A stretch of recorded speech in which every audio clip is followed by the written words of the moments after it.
the surge in political violence, and what to do about it. This week on Firing Line. Trump administration officials are blaming left-wing ideology for the murder of right-wing activist Charlie Kirk. The data is clear.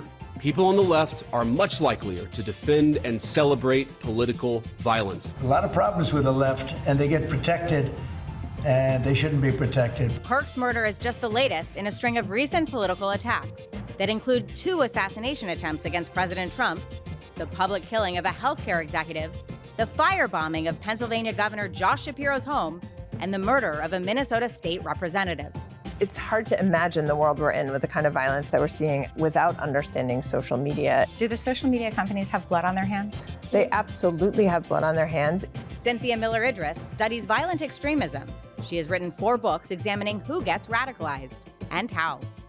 What does Cynthia Miller-Idriss say now? Firing Line with Margaret Hoover is made possible in part by Robert Granieri, the Tepper Foundation, Vanessa and Henry Cornell, the Fairweather Foundation, Pritzker Military Foundation, Cliff and Laurel Asmus, and by the following. Dr. Cynthia Miller-Idriss, welcome to Firing Line. Thank you for having me. You're an expert on political extremism and how individuals become radicalized, especially online. Yeah. We are 1 week out after the assassination of conservative activist Charlie Kirk, an assassination that has rocked this country and the world. You have said this is the worst period of political violence since the 1970s. Why is it happening now? You know, I think we're seeing a whole bunch of factors come together all at once. We've had a sustained period of time where a lot of rhetoric is circulating that positions us versus them in existential threat ways, right? So we see that from political leaders. We also see it across social media, this idea that the other group, whether that's an identity group or partisan parties, political parties, really represent a threat to the future of the nation, an existential threat that has to be fought against, sometimes even with violence. And then we also have, of course, for the last 15 years at least, you know, really sustained social media immersion. And that has gotten only worse since the pandemic in terms of how much time people spend online, how isolated young men are, how lonely they are, how much they're forging communities online that sometimes take them way out of the path of reality. Charlie Kirk's alleged assassin was charged with aggravated murder this week, among other charges, and the Utah County attorney who is prosecuting the case announced that he is going to seek the death penalty.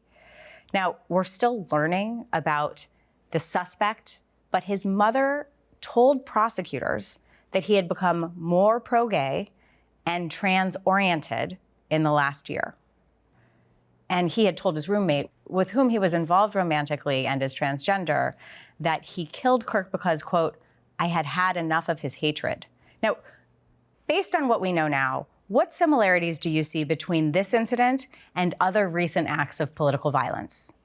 There are a lot of similarities. I mean, so first of all, as you said, we don't really know motive because he hasn't actually said other than this motivation around hate, vague, right? This kind of sense of this is a person spewing hate, and so therefore he decided to attack him. But he also was an extraordinarily highly online person, and the kinds of things that he wrote on the bullet casings, which he admitted himself in court, were memes. They were intended to really communicate back to an online audience much more than to a public audience. And so we've heard some reporting that that he found it funny that that some of these memes are showing up on mainstream news, and adults are kind of confused by that. So there is a kind of online irony and irony-laden way of engaging that also is so desensitized to violence and positions this whole scenario as something that's sort of fun and countercultural.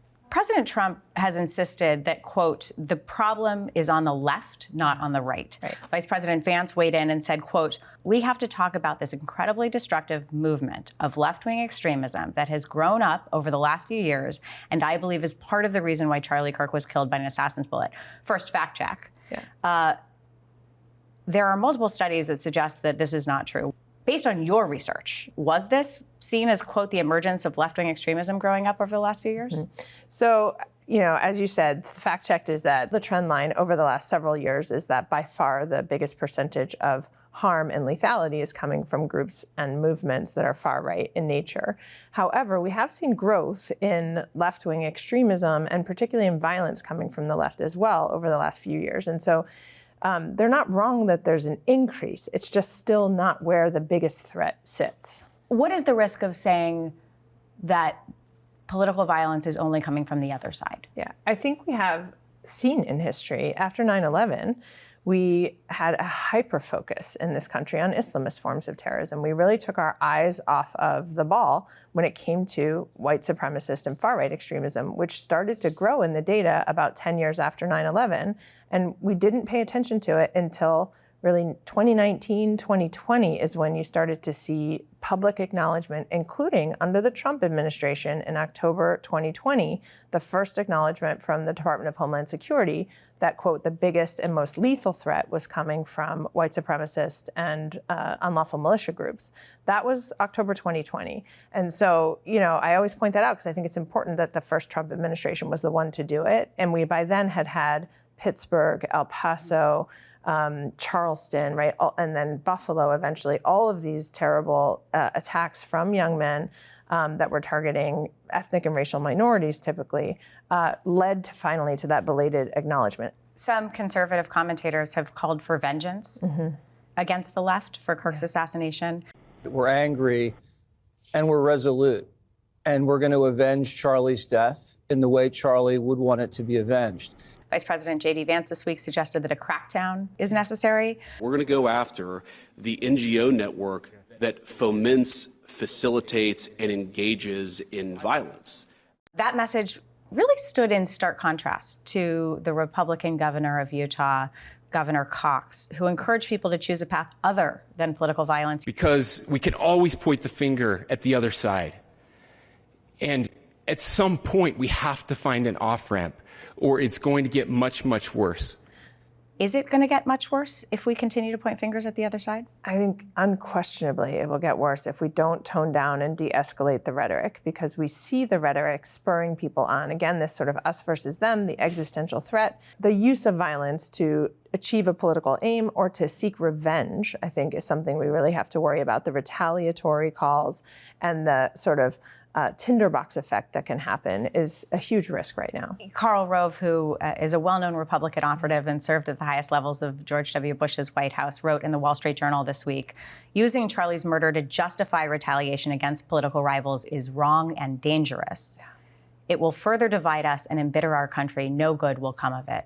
Right. You agree? Absolutely agree. I mean, I think we need de-escalation of rhetoric. We also need more calls for unity. I mean, one of the things that happened after 9/11 was a tremendous amount of unity. When you have a tragedy, you actually want to see people coming together and seeing that everyone agrees political violence is not the solution. And instead, what we have seen, I mean, there was a lot of bipartisan leadership who condemned the violence, which is useful. But on social media, we also had a lot of celebration from the left, and we had calls for civil war from the right. In both cases, those are really dangerous trends. Critics have pointed to Kirk's own rhetoric at times, believing that he contributed to the atmosphere of hate and division that led to his death. Do you agree? I don't believe that anyone deserves to be shot, no matter what they've said. And I think that no matter what, the most important thing to do is to condemn the violence. He did say a lot of incendiary things, and especially in more recent years, I think, as he became more prominent on social media. He was well known for dialogue and for debate, and also said things on social media that were incendiary. And I think where we're going wrong in the discussion on social media in particular is using anything that anyone has said to justify violence like that. This week, ABC indefinitely suspended Jimmy Kimmel for comments that he made about Kirk's alleged assassin. Reuters identified more than a dozen people who were fired or suspended from jobs because of online comments they made about Kirk. Some have faced death threats. I mean, is there a risk that actions like these create a backlash and then escalate a cycle of violence? Yes. I think, one, we don't want to see a reduction in freedom of speech. We don't want to see suppression of political opinions that are different from one's own, right? So if anyone's calling for violence, that should be called out, but just disagreement and suppression or losing a job over that seems risky and seems like it sends significant signals to reduce the extent to which people feel free to express political opinions that our democracy is sort of built on, right? The freedom of speech. But we also have seen the doxing. I mean, so this list of sort of 20,000 individuals or more now circulating, a list of people who had somehow celebrated or said positive things about the death of Charlie Kirk. And so it's a doxing initiative that is trying to get them to get fired, put them on this list, and then get people to write to their employers, but it sometimes releases their private information, their home addresses, that kind of information as well. So there's a lot of risk involved in those kinds of initiatives that really are vigilantism rather than reliance on the rule of law or on the policies of employers or social media companies to take care of things that actually are in violation rather than making that determination oneself. More than 100,000 people attended a far-right rally in London this week, where Charlie Kirk was mourned and where Elon Musk spoke by video link. Whether you choose violence or not, violence is coming to you. You either fight back or you die. You either fight back or you die. When you hear that kind of language, like you're going to have to fight back, this is the moment. It's being used, I think, to mobilize, to motivate, to kind of deepen that fear that there are attacks coming or that there's going to be additional violence. And so, again, it's the best thing we can see is people de-escalating that rhetoric and calling for not using violence as a solution, not actually doing the opposite and calling on people to fight. The New York Times reported this week that state media and online trolls in Russia, Iran, and China have spread thousands of false and incendiary claims about the Kirk shooting to stoke division and undermine unity here in the United States. Yeah. Could this kind of interference actually impact political violence here at home? It already has. I mean, we see this kind of malign influence all the time, both profiteers who are really just selling products or trying to get people to subscribe to things that peddle outrage and help them make a living off of it. So we've seen that kind of thing. But we also see bad foreign actors creating false, manipulative information, disinformation that circulates, that stokes division and that divides the population further because that weakens democracy, as we're seeing, and is in the interest of foreign actors who want to see a weaker state. Kirk's assassination, as you have pointed out, is only the last in a series of politically violent attacks by young white men who have become isolated and radicalized online. Yeah. In your new book, Man Up, you explore several dimensions of gender in political violence. And I want to ask you specifically about the, quote, crisis of connection among men and boys that we're seeing in our culture and how it's contributing to political violence. How so? I mean, the data is terrible, right now about how lonely many young men are. 25% of young men under the age of 30 now say they don't have a single friend. I think 50% of American men say their online lives are more rewarding than their offline lives. So when you have situations like that, when people start spending so much time in communities online, that feels more rewarding, they can lose touch, first of all, with reality, with how likely they are to have a conversation with someone they disagree with, for example, because the disinhibition effect of online worlds can really reduce the likelihood that someone uses more collaborative language or engages in a conversation with someone with kindness or empathy, right? They're so used to trolling and jumping right on and being a kind of angry reply guy, if you will, in those contexts because that's normalized. And so that fuels the whole situation as well. There's a clinical professor of marketing at New York University's Stern School of Business, who's also a popular podcast host, Scott Galloway. He has identified that part of the problem this way. Take a look. We have young men in this country who are sequestering from society. They're sequestering from relationships and guardrails. You have literally the amount of time young men are spending with their friends has been cut in half. They're not attaching to work. They're not attaching to school. They're not attaching to relationships, and they're increasingly vulnerable to be radicalized online.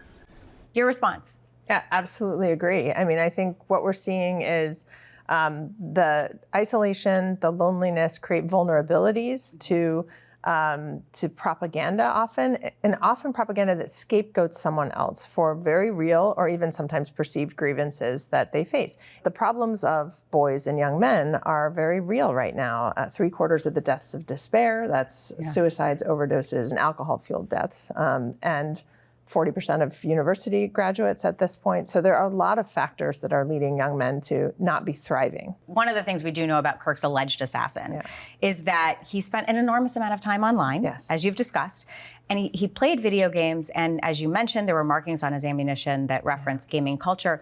You write about how gaming can be a gateway into the darker parts of the internet. It's not that playing video games radicalizes people, but it is a portal into the dark recesses of the internet where radicalization can then happen.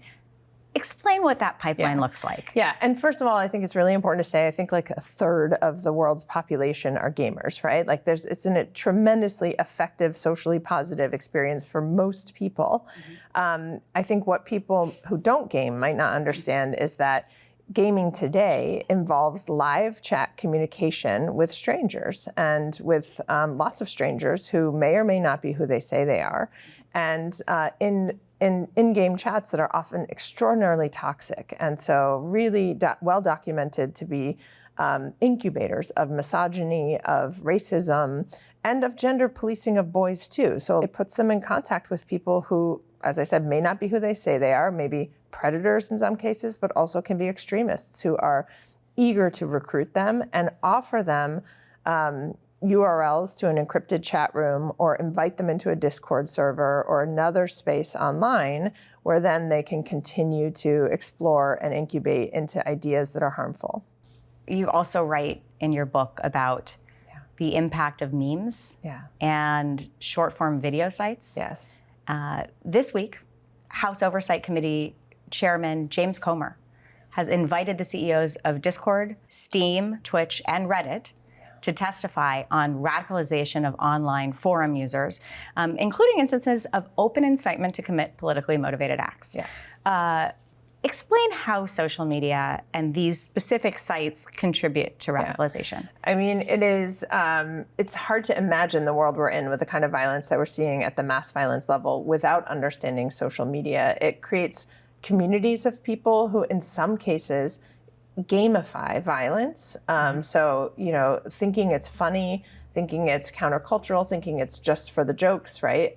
So you see things like in the white supremacist world, I mean, this is just terrible to even say, but there are scorecards, right? Kill counts, right? They use the words saint and disciple. So they're not a group per se in the way that we have traditionally understood extremist groups, but they're communities online that spur each other on, and then they think they're being martyrs, right? So they can go down these rabbit holes and spend time with other young men and lose sight entirely of kind of humanity and think that these attacks are heroic in some way. Do the social media companies have blood on their hands? They absolutely have blood on their hands, and we live in a world where they have no liability for that because they have successfully argued that unlike other media companies, print, magazine, and others, they are not actually producers of content, they're just housers of content.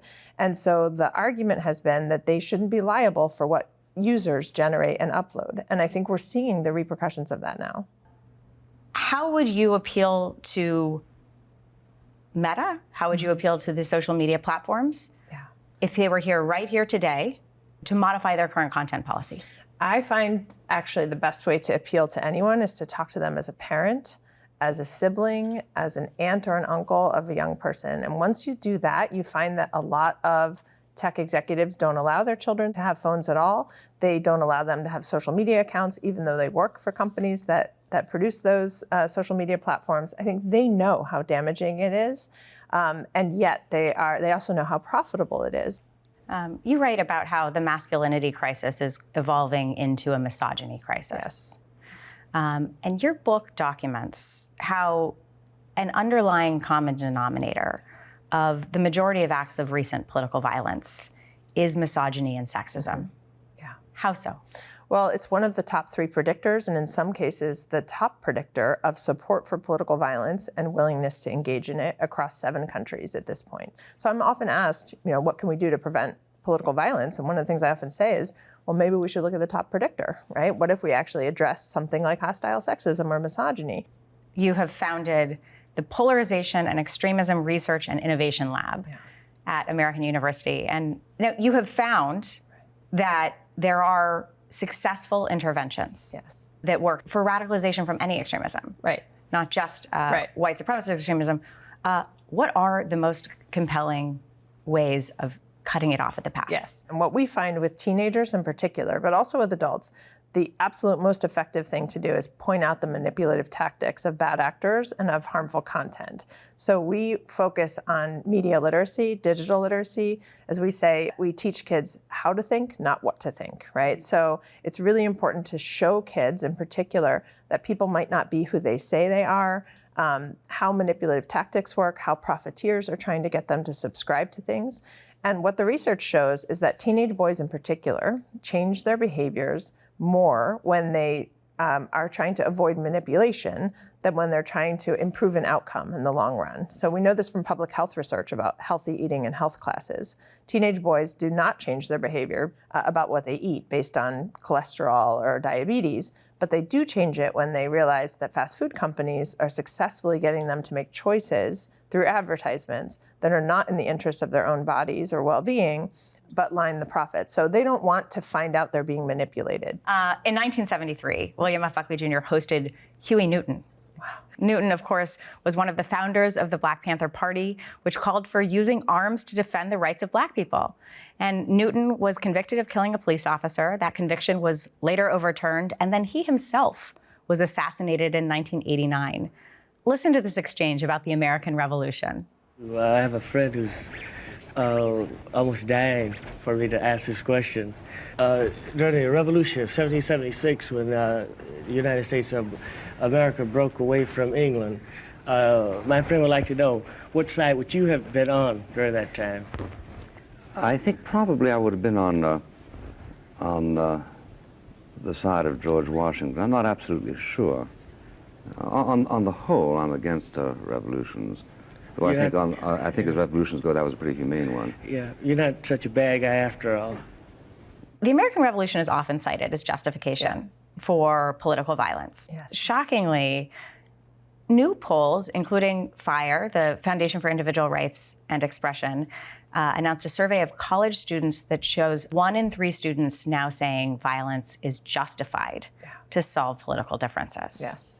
I mean, it's a terrifying trend that we're seeing. I've even seen statistics that show it's something like over half of Gen Z recently has said, under some circumstances, it's acceptable to use political violence to achieve a goal. Why is this? One of the things we're hearing is they're hearing things like, there is no political solution, whether it's about climate change or about immigration reform, right? So it's on the left and the right that younger generations actually believe now this hasn't worked. And they're not wrong about, things looking rather dire for their generation. So they see that, but they also haven't really very much seen it modeled very well among political leaders to see that political solutions are successful. And so I also think it's on the rest of us to show them that political dialogue can lead to change, can lead to effective collaboration. And instead of just the fighting that we're seeing that kind of flip-flops policies every several years. How then do you persuade a generation of young people that we can both lower the temperature and still confront the seriousness of our times? Yeah. The thing that gives me the most hope, actually, and I spend a lot of time talking to high school and college students, what I find is they don't want to live like this. They don't want to live in a world that offers them no solutions. They don't want to see this kind of fighting. And so they are either moving toward apathy in some cases or toward the sense that political violence is the solution, but they also want adults to tell them that there's another possibility and another world available to them. I've heard you say that there really is hope in cutting off the pipeline to extremism and violence. Yeah. What can all of us do? Yeah, I mean, I often say, I work in a dark field, but I also work in the most optimistic part of the field. parents usually know when something is wrong. They might not know what's wrong. And so they can tell something's off with a child, a personality. They don't know if this might be drugs, if there might have been a friendship disruption, right? They're all kinds, but they can tell when the personality, when the kid becomes a little more isolated, is stopping seeing friends, wants to drop off a sports team, is spending too much time online, is starting to say things like, maybe women shouldn't have the right to vote, right? So like something that indicates that they're spending a lot of time online. And then they have to know where to go with that information. And so I will say that other countries often provide these resources to communities. Canada's got networks, Germany's got networks. We have treated this whole problem as a security problem rather than as an education one. And I often say, like, if our best measure of success in preventing another attack is how good we've become at barricading the doors, I think that's a world nobody wants to live in. And so we have to be able to work on the prevention and education side too. Cynthia Miller-Idriss, thank you for joining me on Firing Line. Thank you for having me. Firing Line with Margaret Hoover is made possible in part by Robert Granieri, the Tepper Foundation, Vanessa and Henry Cornell, the Fairweather Foundation, Pritzker Military Foundation, Cliff and Laurel Asnes, and by the following.